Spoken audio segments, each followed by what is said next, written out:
네, 다음에 그 A5면인데요. 옐런 의장이죠. 미국 지표 외에 신흥국 상황도 고려. 더 아리송해진 금리 인상 시기. 또 이런 머릿 기사가 있어요. 뭐 전면에 걸쳐서 기사가 났는데, 저는 좀 개인적으로 말이죠. 이게 내가 보기엔 이 사람들도 잘 판단을 제대로 못하고 있다는 느낌이 강하게 옵니다, 지금. 자기네들도 지금 오락가락 헷갈려 하고 있어. 그러니까 뭐 어떻게 해야 좋을지 모르는 것 같아, 얘네들도. 예? 문제라는 거죠. 본인들조차도 이렇게 확신이 없는데, 제가 보기엔 앨런 말로는 올해 안으로는 반드시 확실하게 올릴 거다, 뭐, 큰 소리 떵떵 치고 있는데, 못 올릴 것 같아, 내가 보기엔 이런 식으로 해갖고. 그죠? 잠깐 읽어볼게요. FOMC 위원들은 글로벌 경제 악화가 에너지 수요 부진에 따른 가격 인하와 수입 물가 하락으로 이어지면서 미국 중앙은행이 설정한 인플레이션 목표치 2%입니다. 참고로 그거 목표치는 2%에 계속해서 미치지 못할 것을 우려했다. 기준금리 인상으로 인한 강달러가 수출 대기업의 가격 경쟁력 악화로 이어져, 왜 수출 대기업 가격 경쟁력이 악화로 이어지는지 혹시 이해 가세요? 강달러가? 제가 그 환율할 때 말씀드렸는데, 그죠? 이어져 미국 수출을 둔화시키고 미국 기업의 실적 악화로 이어질 수 있다는 점을 감안했다는 해석도 나온다. 그죠? 뭐 제가 보기엔 뭐 일리가 전혀 없는 그런 뭐 해석은 아닌데, 글쎄요, 저는 요거는 좀 아닌 것 같다는 생각이 들고, 자, 좀 더 읽어볼게요. 이날 미국의 단기 금리 지표인 2년 만기 국채 수익률 10.9bp, 참고로요, 1bp가 0.01%포인트를 보통 1bp라고 그래요. 그럼 10bp면 얼마겠어요? 퍼센테이지로 환산하면 0.1%입니다. 급락하며 떨어졌대요. 급락하면 연 0.7%까지 밀렸다. 국채 수익률이. 그건 뭐야? 국채 가격이 올랐다고 얘기했죠. 제가 오르는 거라고 그랬죠. 반대라고 그랬잖아요. 하루 낙폭으로는 글로벌 금융위기 때 2009년 4월 이후 최대다. 하지만 미국이 마이너스 금리를 검토해야 할 정도로 불안한 거 아니야? 하는 우려와 함께 페드 중앙은행이 당분간 금리를 올리지 못할 것이라는 전망이 제기되면서 채권 가격이 급등을 한 겁니다. 금리 얘네 아마 못 올릴 거야, 당분간. 이렇게 본 거죠, 대부분이 다. 응? 금리 안 올리면 채권 가격이 떨어질 일이 없으니까. 그죠? 뭐 그렇습니다. 그래서 지금 이게 이제 참고로 말씀드리면, 이 FOMC에서 금리를 올릴 것인지 동결할 것인지 또는 반대로 내릴 것인지 판단하는데 이제 여러 가지 참고 기준이 있는데, 그 중에 여러 가지가 있죠. 뭐 주택 지표도 봐야 되고 고용 지표도 봐야 되고 뭐 물가도 봐야 되고 복잡하죠. 이것저것 많이 보는데, 다시 한번 강조하지만 고용 지표 뭐 이런 거는 뭐 그런 대로 많이 좋아졌는데, 물가가 즉 인플레이션 목표치가 인플레이션 그 수치가 목표치에 도달하지 못했다. 그게 가장 큰 명분으로 내세우는 거예요, 지금. 계속 말씀드리지만. 예. 근데, 그럼 우리가 여기서 한번 또 유추해 볼 수 있죠. 만약에 뭐 다음 달이건, 앨런이 말한 대로 만약에 올 연말에라도 반드시 올해 안에 어떻게든 올리겠다. 이렇게 아예 마음을 결심을 했다면, 어떻게든 물가를 맞추겠죠. 끌어올리겠죠. 그죠? 근데 뭐 거듭 말씀드리지만 제가 봤을 때 여기 한국경제신문에 또 이렇게 있어요. 앨런 10월도 가능 문 열어놨지만 월스트리트에서는 대부분이 다 12월 달에 아마 인상할 거다. 여기에 무게가 실리고 있다고 지금 기사는 떴는데, 글쎄요, 제가 보기 아까도 말씀드렸지만 올릴지 안 올릴지는 뭐 그때 가봐야 알겠지만 잘못하다 안 올릴 것 같아요. 안 올릴 확률도 매우 높다. 그죠? 증시와 연관지어서 말씀드리자면요. 원래는 그래요. 참고로 아셔야 될 게 전통적으로 그렇습니다. 뭐냐면, 미국에서 금리를 올리면 대형주가 가요. 중소형주는 안 갑니다. 중소형주는 즉 코스닥을 얘기하는 거고, 다른 말로도 바꿔서 얘기하면 주로, 성장주들 위주잖아요. 그죠? 원래 그래, 전통적으로 그래 왔어요. 옛날부터. 반대로 금리를 금리를 낮추면 대형주가 잘 안 움직입니다. 주가가 안 올라, 잘. 반대로 뭐가 가? 중소형주, 성장주가 가.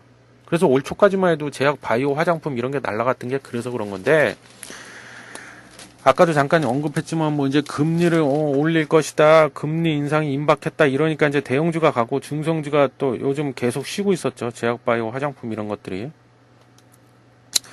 근데 지금 그럼 아까도 얘기했지만 지금 동결했다며. 그럼 대형주가 다시 가야 되는데 안 가고 있잖아, 지금. 응? 대형주의 대부분이 뭘까요? 경기에 민감한 그런 주식들이야, 대부분이. 정유, 화학, 조선, 뭐 철강, 건설, 기계 이런 거, 그죠? 그리고 원자재하고 관련이 깊다는 거죠. 제가 그 원자재의 반격이 시작되다 하면 그 코너 진투방 그게 몇 회야? 12회인가 13회인가 하여튼 뭐 진투방 때 잠깐 또 언급을 했죠. 원자재에 대해서. 보통 일반적으로 그래요. 전통적으로 원자재 그 가격 시세하고 미국의 화폐죠. 달러 그 시세하고는 반대로 움직인다 그랬잖아요. 그럼 상식적으로 먼저 생각해보면 금리 안 올렸죠. 그냥 뒀어 이번에 동결했어. 그러면 대부분의 시장에서는 어떻게 기대를 할까요? 야, 그 원자재 가격이 다시 오를 수도 있겠구나. 어쩜 오르겠는데 왜 반대로 움직이니까. 그럼 유가가 다시 오르지 않을까? 이렇게 본다는 거죠. 그래서 원래 그런 것들 때문에 경기 민감주에 해당하는 거 대형주들이 많이 움직여요. 보통 금리 올린다 이러면. 그리고 금리를 진짜로 실제 올려서 올리고 난 이후에도 얼마 동안은 강달러가 계속 유지되긴 하지만 이미 올려버렸어. 그럼 재료가 노출이 돼버렸잖아요. 이미 노출됐어. 뭐 다 밝혀졌는데 이미 그 실행이 돼버렸는데, 그죠? 그래서 대형주가 간단 말이야. 경기에 민감한. 금리를 올렸다는 거는 뭐야? 어떻게 해석을 해? 대다수가 금리를 왜 올렸겠어? 이제 경기 지표들이 많이 호전이 됐고 경제가 많이 좋아지기 시작하고 경기가 살아나는구나 이렇게 생각하니까 이제 유동성을 흡수해서 빨아들여야겠구나, 유동성을 흡수해야겠구나, 그래서 금리를 올려버린다는 말이지. 그럼 경기에 민감한 주식 그게 뭐야? 경기 민감주 말 그대로 정유, 석유화학 뭐 이런 거, 조선, 철강, 기계. 경기가 살아나고 있다며. 그럼 실적이 좋아질 거 아니야. 그래서 대형주가 간다는 거예요. 왜 가는지 이유를 아셔야죠. 전통적으로 그렇다는 얘기야. 그리고 2013년도 몇 월이야? 기억이 안 난다. 5월이냐 6월이냐. 그때쯤 아마 그 당시에는 이제 의장이 앨런이 아니고 벤 버냉키였죠. 버냉키가 한마디 했었죠. 그때 양적 완화 이제 완전 끝내겠다. 더 이상 양적 완화 안 하겠다. 종료하겠다. 그랬더니 그러니까 그 말 나오기 전후 앞때 이번이랑 비슷해. 전후로 해갖고 그 당시 외국인들이 우리나라의 대형주 주식들을 싹 쓸어 담았어요. 그래서 막 삼성전자, 네이버 막 이런 게 막 급등이 나오고 그랬었거든요, 그때. 같은 원리야. 2013년도에 버냉키가 왜 양적 완화 이제 종료 끝내겠다고 했어. 이제 해도 될 것 같으니까. 각종 경기 지표들 보면 좋아지고 있으니까. 경기가 왠지 좀 이제 안정이 되고 살아날 기미가 보이니까 그랬던 건데 그 당시에 물론 한 달 만에 너무 시장에서 충격을 받으니까 이제 버냉키가 깜짝 놀래갖고 발언을 다시 했죠. 아니다 이러고, 그죠? 그렇습니다. 그래서 여기 그 기사에 보면 또 이런 기사가 났어요. 미국의 성장률 전망 낮춘 FOMC 내년 이후, 그죠? 예상 물가 상승률도 하향 조정했대. 안 되겠다 싶으니까, 그죠? 인플레이션 목표치가 있다고 그랬잖아요. 2%. 근데 목표치를 조정 안 하고 그냥 하면 이게 맞추기가 힘들거든, 사실은. 저성장 시대잖아, 또. 뭐 상식적으로 생각해봐도 다 아는 내용인데. 그리고 가장 큰 거는요, 중국이죠, 중국. 중국 경기 때문에 저러지. 그러니까는, 이게 좀, 얘네들 내가 봤을 때 많이 좀 입장이 바뀐 게, 태도가 바뀌었다는 게, 예전에는 대외 변수 이런 걸 별로 신경 안 썼어, 얘네들이. 진짜야. 그래서, 뭐, 다른 나라, 자기가 금리 올려갖고, 몇 번 했지만, 금리 올려갖고, 달러를 미국 본토로 다 불러들여, 다 빨아들여갖고, 그럼 뭐야, 달러가 들어가 있던 신흥시장에서 자본 유출이 급격하게 일어나면서 통화 가치 다 폭락하고 개폭락하고 주식시장 무너지고 채권시장 개 작살나고, 그죠? 한마디로 돼지거나 말거나 다른 나라들이야 뭐 돼지거나 말거나 이랬었거든, 원래 미국 FOMC 저기 FRB 이런 데서. 근데 이번에는 뭐 말로는 그래요.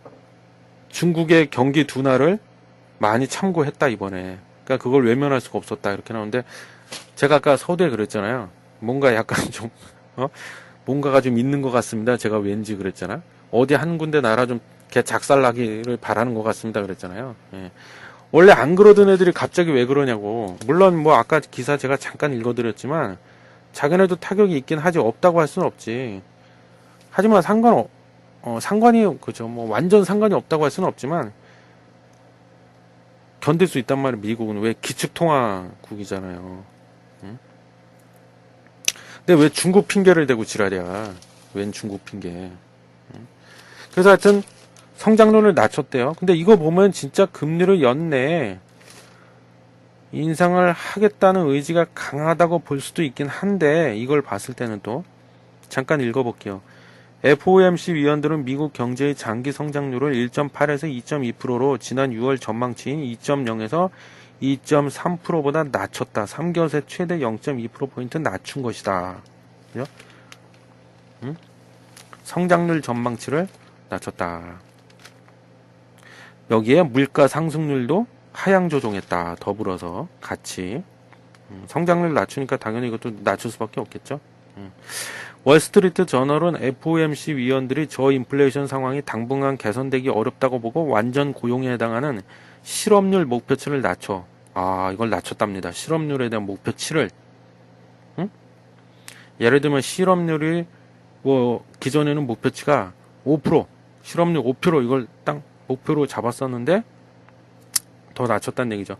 즉 이건 바꿔 말하면요. 고용 수준을 더 끌어올리겠다는 얘기야. 그래서 인플레이션 목표치를 맞추겠다는 그런 정책 방향을 설정한 것으로 분석을 했다는 건데, 야, 이게 안 되니까 이제 이런 방법을 쓰네요. 그죠? 고용 수준을 더 끌어올려 갖고, 즉 실업률 목표치를 낮춰버려 갖고 인플레이션 목표를 맞추겠다 2%를. 그 뜻이네.